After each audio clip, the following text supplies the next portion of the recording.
এদিকে অবরুদ্ধ গাজা উপত্যকায় চলমান ইসরায়েলি আগ্রাসনের প্রতিবাদে বিভিন্ন দেশের মতো বাংলাদেশেও চলছে প্রতিবাদ কর্মসূচি।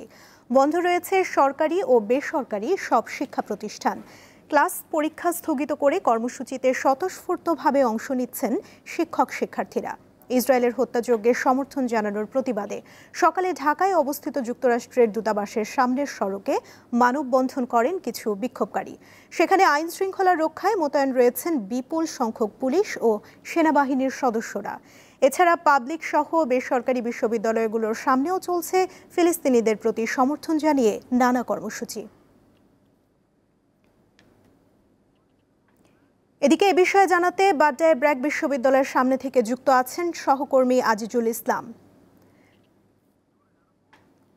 আজিজ, কর্মসূচি থেকে শিক্ষার্থীরা কি বলছেন? তাদের মতে কিভাবে ইসরায়েলি এই হত্যাযজ্ঞ বন্ধ করা সম্ভব?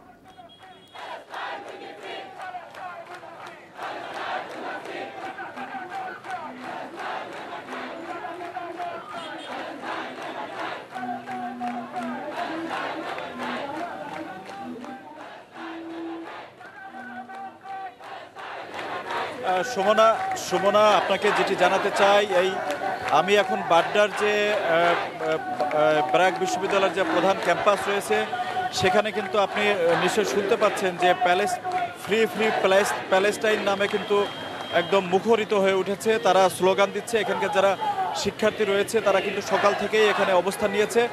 ইসরায়েলের যে হামলা ফিলিস্তিনিদের প্রতি তার প্রতিবাদেই কিন্তু এখানে এই কর্মসূচি পালন করছেন।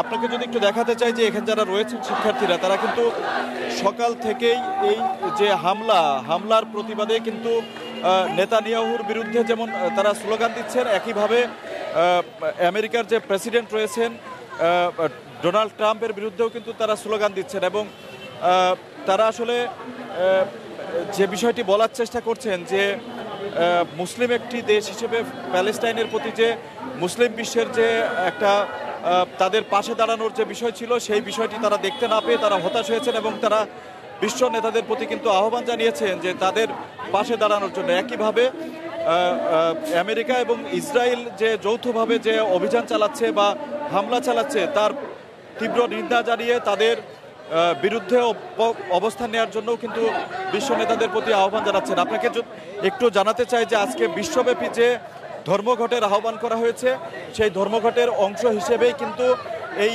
কর্মসূচি তারা হাতে নিয়েছে এবং তারা যেমনটি আমি আপনাকে যদি একটু বলতে চাই যে এই ব্র্যাক বিশ্ববিদ্যালয় ছাড়াও কিন্তু আরও অনেকগুলো বিশ্ববিদ্যালয় রয়েছে এবং যে সমস্ত শিক্ষা প্রতিষ্ঠান রয়েছে সারা বাংলাদেশ জুড়েই তাদের কিন্তু বিভিন্ন জায়গায় কিন্তু এরকম প্রতিবাদ কর্মসূচির আয়োজন করেছে শিক্ষার্থীরা। এবং শিক্ষার্থীরা যেটি বলছেন যে আমাদের দেশের যারা সরকার পরিচালনার দায়িত্বে রয়েছেন তাদের আসলে এই ফিলিস্তিনের যারা নাগরিক রয়েছেন তাদের পাশে দাঁড়াতে এবং তাদের বিভিন্ন সহযোগিতা করা যায় কিনা সেই বিষয়গুলো ভাববার বিষয় এসেছে বলে তিনি বলছেন।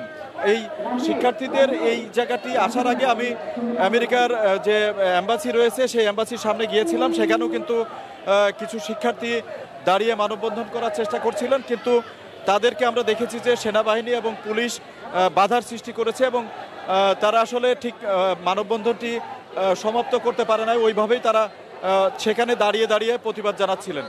আর এই কর্মসূচিকে কেন্দ্র করে আমরা দেখেছি যে আমেরিকান এম্বাসিতে অতিরিক্ত পুলিশ মোতায়েন করা হয়েছে,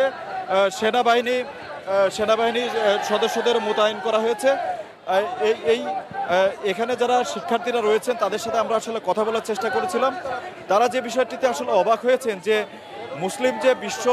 মুসলিম যে দেশগুলো রয়েছে সেই দেশগুলো আসলে যে চুপ রয়েছে, যে বর্বর হামলা চালানো হচ্ছে, শিশু নারী তাদেরকে যেভাবে হত্যা করা হচ্ছে এরপরও যে তারা চুপ রয়েছে এই বিষয়টিতে তারা আসলে বিস্ময় প্রকাশ করেছেন এবং বলছেন যে খুব দ্রুত এই বিষয়ে মুসলিম বিশ্বের সিদ্ধান্ত নিয়ে তাদের ফিলিস্তিনের যারা নাগরিক রয়েছেন তাদের পাশে দাঁড়িয়ে তাদের মানবিক যে বিপর্যয় সেটি যাতে প্রশমিত করা যায় সেই বিষয়গুলো নিয়ে তারা আসলেই করছেন।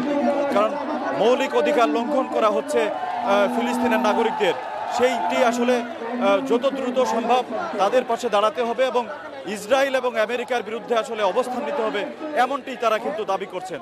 শক্ত অবস্থান নেওয়ার দাবি তাদের। এই ছিল আমার কাছে সর্বশেষ সংবাদ। সুমনা।